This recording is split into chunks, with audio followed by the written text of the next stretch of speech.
It has been alleged that the following program contains a series of hidden messages or flash frames.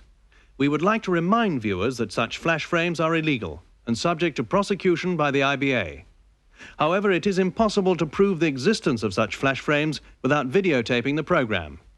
We would therefore like to remind the IBA that the videotaping of this program is in direct contravention of the copyright laws and would thus render them liable to prosecution by us. Thank you.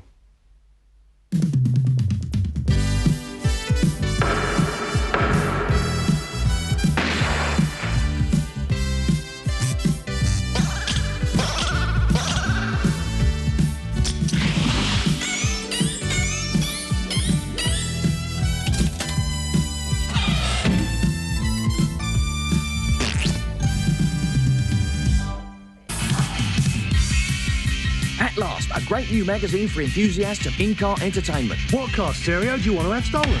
Everything you need to know about radio cassettes for the fortnight you'll have them before they're nicked. The Pioneer 6300 versus the Blaupunkt Atlantis. Which one leaves the nicer dangly bits of wire? Plus, our special issue 1 report. Why they never take your Nolan Sisters cassettes but always leave them somewhere prominent so passers-by know you're a bit soppy. It's packed with fabulous offers, including this tiny bits of glass vacuum cleaner for cleaning up your quarter life. It's all here in WCSDYWTHS, issue 1. Car aerials. Why dry cleaners give them away free? Get yours now.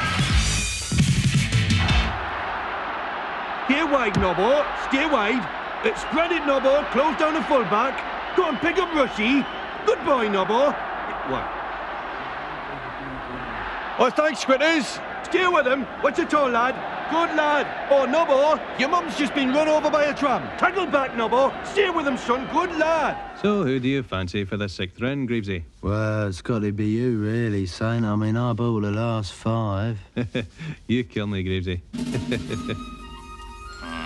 OK, George best, right. OK, so, what are we going to say about George Best, huh? I've got it. Vague banner headline, come off it, bestie, kick the booze into touch. Love it. Well, I think that deserves a drink. God bless. Do yourself a favour, Georgie. Having got no self-control, you old drunk. I love it. just the right amount of reverence. And what about the bleeding swearing on Channel 4? No, what about the sexy movie on Channel 4, Yeah, let's have a look. Oh, my, that's good. Get 'em up. Come on, get 'em up. Yeah. I wouldn't mind slipping you the family jewels. Where were we? Oh, yes, now, yes. Channel 4. Oh, yeah. Keep the smut from our living room. Yeah, brilliant. Now, that just leaves that Scargle driving around a Checkerwood story. Oh, that's easy. Bloody hypocrite. I would like to ask my right honourable friend, the member for Plymouth, if it is true that the SDP is nothing but a one-man band. No, I think that is entirely untrue, and I think I would have the support of the House in saying so. Here! Shame! Rubbish! Hooray! Boost! Here! Order! Listen to me, for goodness sake! Don't be silly, woman, it's only a plug. There's a brown one, a blue one, and a yellow and green one. There must be a brown one. You're just not looking correctly. Okay, we'll start with a stripy one. Look, just leave it. Leave it, woman. Leave it. If you can't do it, just leave it. Don't cry, woman. Listen, forget it. I'll do it when I get in. Anything the matter, Ian? What? No! Just telling the missus how to put a new plug on the wash basin. Women. How's it happened, Barry? I'm very angry. What is it, Steve? Jimmy's got a name, Whirlwind. Alex has got a name, Hurricane. Why haven't I? All right, we'll call you Very Good. How's that? Steve Very Good Davis. Nah. All right, extremely professional. Steve, extremely professional indeed, Davis. That's a good one. No, it's not. It's boring. It makes me sound boring. I'm sick of being a boring one. I don't want to be boring. I want to be flamboyant, different, exciting. All right, Steve. Steve, boring, but would like to be exciting, Davis. No. Look, I want a name that captures the real me. Plumstead. What? Steve Plumstead Boy Davis. That's not the real me. I want a name like Whirlwind or Hurricane. Windy. Windy? Very windy. I've got it. Interesting Davis. Steve Interesting Davis? It's mad. It's Devil May Cry. It's interesting. All right, anything you want. Interesting. Good. I'm glad that's settled. I'm going for my milk and my afternoon nap now. No, although I work a 20-hour day organising the affairs of Britain, nothing I do gives me greater pleasure than that simple domestic ritual of waking my husband with a pot of tea. Come on, pigeon brain! We're gonna lie there all day!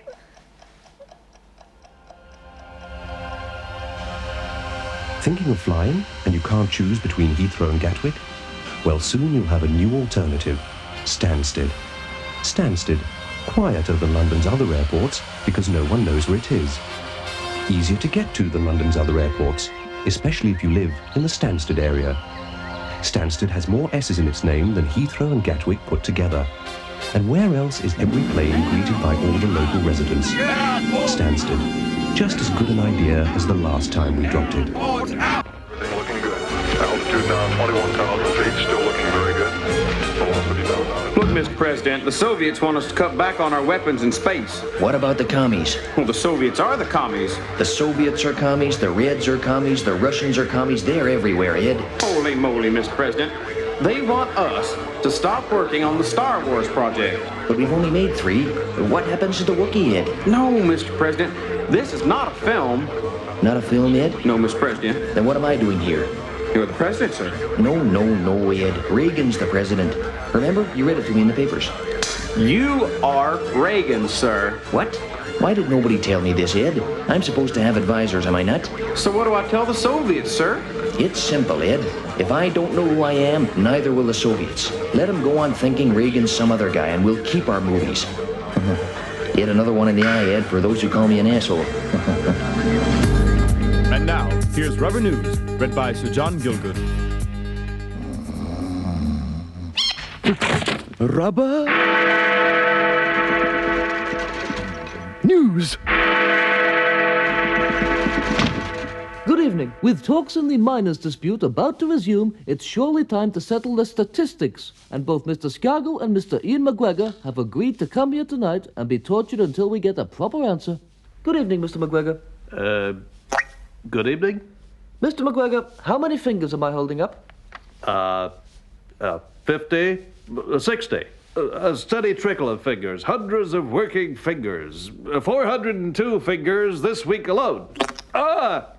Mr. Scargill, how many fingers? If you had read the full tract of my speech... How many fingers, Mr. Scargill? No, let me finish. If you had read the full tract of my speech, you would know that the majority of fingers are in no way present. In fact, there are no fingers up at all. Not one. All right, I confess. It's a fake-up, Gove. It wasn't my fault. I was only obeying orders. Gentlemen, thank you. And how many fingers am I holding up now? Bloody media! Thank you, Prior. The mysterious VIP who once propositioned Mrs. Margaret Thatcher at a party spoke out today from his padded cell at Broadmoor. He says he first took a shine to her when she brushed up against his white stick. Lester Piggott announced his retirement this week, but attempts to breed him by putting him out to stud have so far proved unsatisfactory. I'm sorry, I'm just so used to coming first. Mr. Donald Niblet, the man who recklessly bulldozed his home into a pile of rubble, has been arrested for taking the government's housing policy into his own hands. And now the Labour leadership crisis. How's that, lads? No. Try over there. Oh, Christ, he's bloody useless. It's time we got someone else. How's that, fellas? It's getting better. Keep going. We need someone fresh, dynamic, vigorous. What about that, then, fellas? That's it. That's the one. This Thatcher woman brings to mind Queen Boadicea. I remember saying to her, Bodie, you can't run over the unemployed with chariots. And I said the same thing later to Oliver Cromwell. Ollie, I said, show a little compassion. I have got compassion. I do care about the unemployed. I am going to do something about the sick and the elderly. I'm going to abolish the House of Bloody Lords. Hello? Hello? Mark Phillips squeaking. This is Charles, Mark. Di was just wondering how you're coping with Harry. Oh, he's quiet as a house. Say what you like about Anne, but she does have a way with children.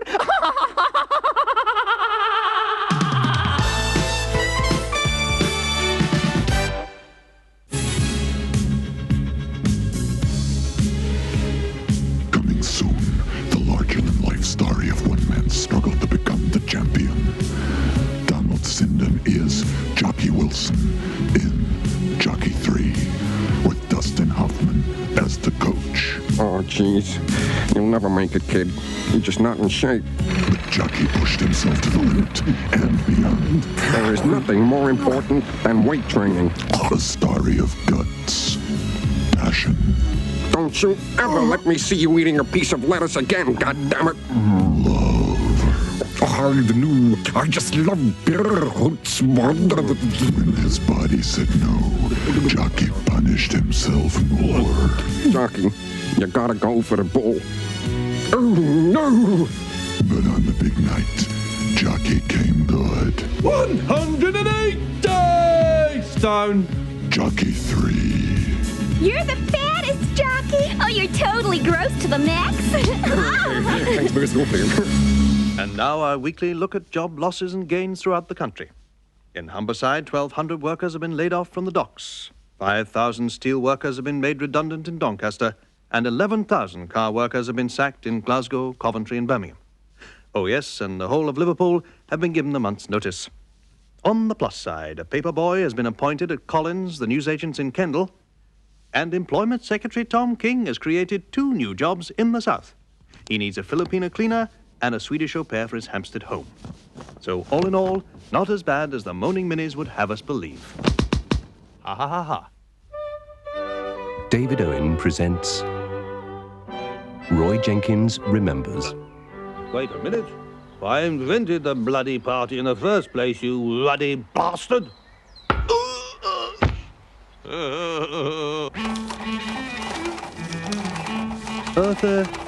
Arthur, XMP and Arthur. These are the words that describe the single talented author of such best-selling mega blockbusters as Cain and Abel, some others, Jeffrey Archer. One school of thought alleges that your books suffer from being crap. What is the creative process that goes into one of your so-called books? Well, I work on the principle that an infinite number of monkeys with an infinite number of typewriters will, given an infinite number of years, come up with the works of Shakespeare. And how many monkeys do you have? 1. Faster, you little bleeder, faster! Keep typing, go on! Presumably this hasn't taken him an infinite number of years. No. 35 minutes. Comrades, soon you will be choosing my successor. And comrades, with my last breath, I say it must not be Mikhail Gorbachev. Gorbachev, sorry. But comrade, in what way is he unsuitable? He is not unsuitable. It is her, Mrs. Gorbachev. Oh, Mrs. Gorbachev.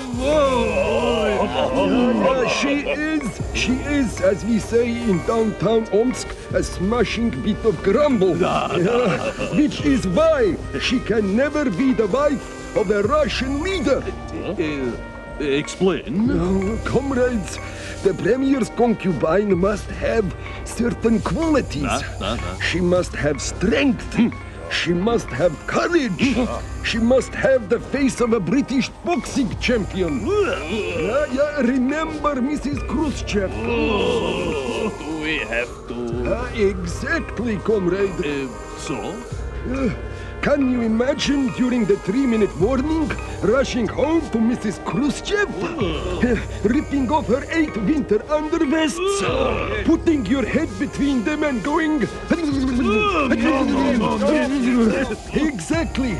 In a nuclear crisis, the leader should be at the helm, not at home playing Comrade Wobbly hides his helmet. Now I understand. Yeah, and that is why the Yankees have Nancy Reagan.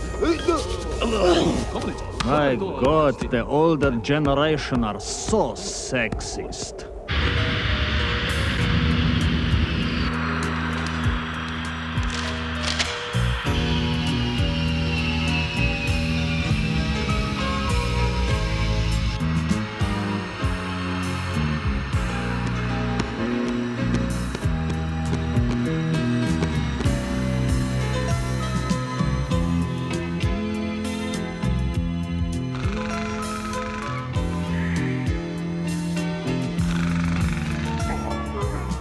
Package air. Seats crammed so tightly together, you won't be able to get off.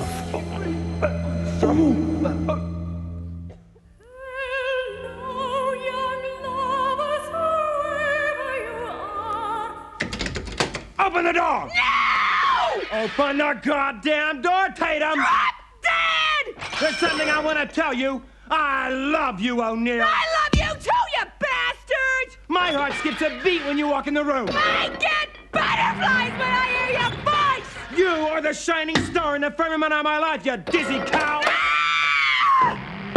Without you, everything would be meaningless, moron! Will you make me the happiest man in the world by getting your fat ass out here and promise to be mine forever? Dog breath? You know I will, El Schmucko! Jesus! I do not believe it! I cannot believe my ears!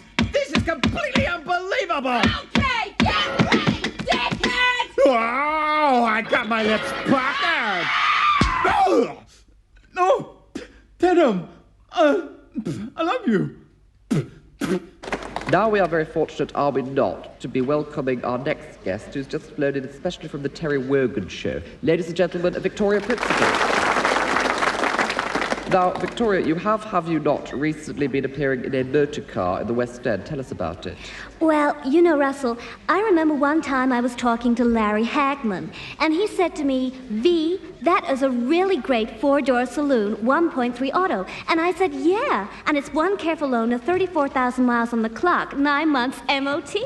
Larry said, how much would you ask for a car like that with its IMAC bodycon left wing needs split attention? And I said, £1,300, no offers, 01226-4015. Thinking of selling something? Then why not try TV chat shows? Just look at these satisfied customers.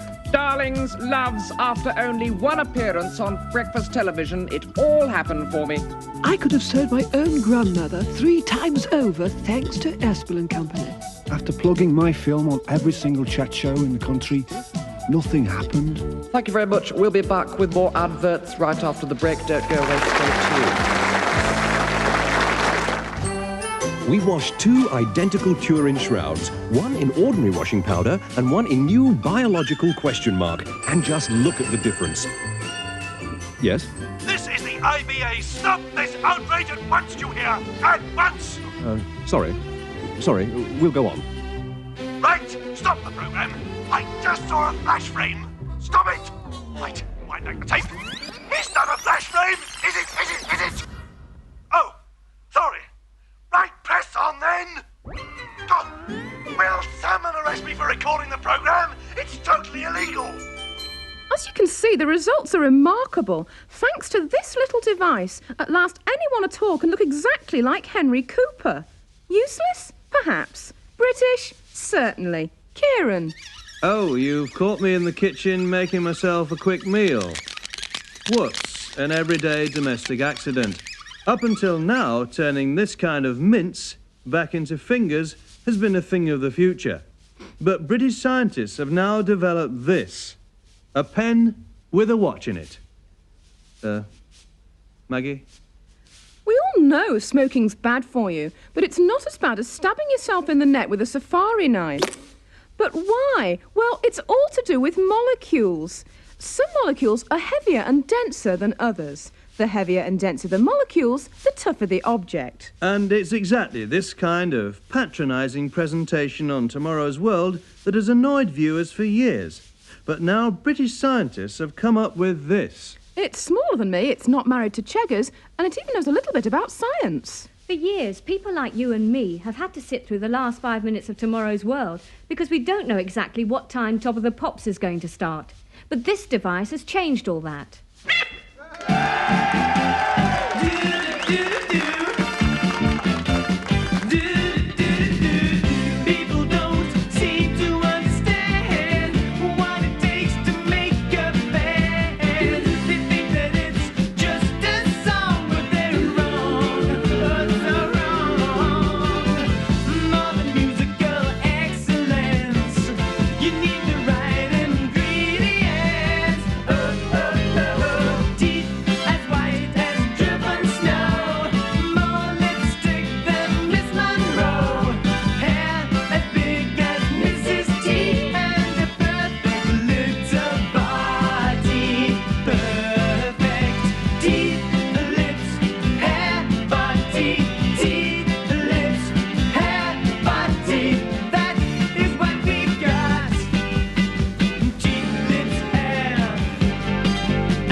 Furthermore, this is beginning to smack more and more of, dare I say it, a cover-up job.